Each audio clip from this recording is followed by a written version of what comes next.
bought an engine. No, not that one. The one that's pretty damn cool anyway. And now that I've got your attention, I'll give you a little bit of a backstory. I was looking through eBay a couple days ago, just for the hell of it, and I thought I'd check out what's new and exciting in the RC engine world. And man, those prices are just going astronomical. And silly prices people are asking for really complete junk. So I happened to stumble across this one that I was like, what, really? Really? Okay. So I kept passing it by, kept looking again.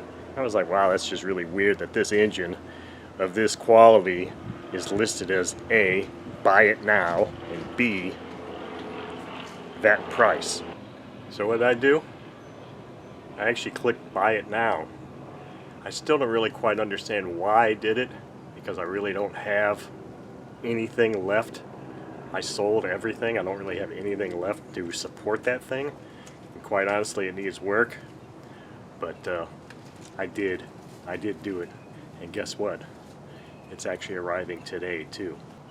So I'm sure there's a lot of people that are going to be saying, ha, I told you so. I told you couldn't actually get out of the hobby. Well, guess what? I'm still out of the hobby. Just because I bought an engine doesn't mean I'm getting back into buying an ass load of glow engines and making tons of videos anymore. I really did it because I think I just need something to do with my hands once again. Been digging in the dirt, planting plants, touching lots of animals. Now I feel the need to touch something different. Besides, I figured it was high time to make another video. So let's take a look inside my garage and see if I've even got anything left to really support doing anything with this engine aside from maybe tearing it apart, putting it back together. So here's my area where I used to do a lot of stuff. Well, not really a lot of stuff, but where I store stuff. Let's see what I've got left here. Down here we got an old ultrasonic cleaner, some of my oils, it looks like maybe some castor oil. That actually looks like fuel. That actually looks like a little bit of fuel. So I got a little bit of fuel. What do we have here? Bits and pieces of the PSP stand that I used to run these engines on. A servo controller thing, which I'm certain I'll never use again. What do we have back here? Another little partial amount of fuel. I did keep RC cars because they're really hard to sell for any kind of money and package up. They're just not worth it. Over here is where the old engine stand hangs on the wall.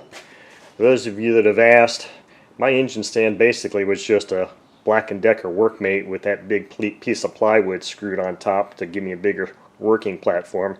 And I just put the engine stands on there now. The PSP stand used to reside here. In fact, you can maybe kind of see the outline. And it looks like I did leave an engine stand on here. So there is the potential that if I should get around to getting that engine up and operational, I might actually be able to run it. Oh, what do we have here? A couple of nice starters. I'm sure one of those is probably still charge worthy. Let's see if there's anything else in these drawers here. This is where I used to just throw a bunch of items. Looks like I've got a few props left. Whether any of them are suitable size for that engine, I'm not sure, but we have to see. Brand new tachometer. Didn't even realize I had that. Okay, in this drawer we've got some fuel tanks and rubber bands and miscellaneous items and maybe even some fuel tubing. So as you can see, I do have probably just enough stuff to actually make an engine run. So I just thought I'd share this information with you and we'll see what comes from here.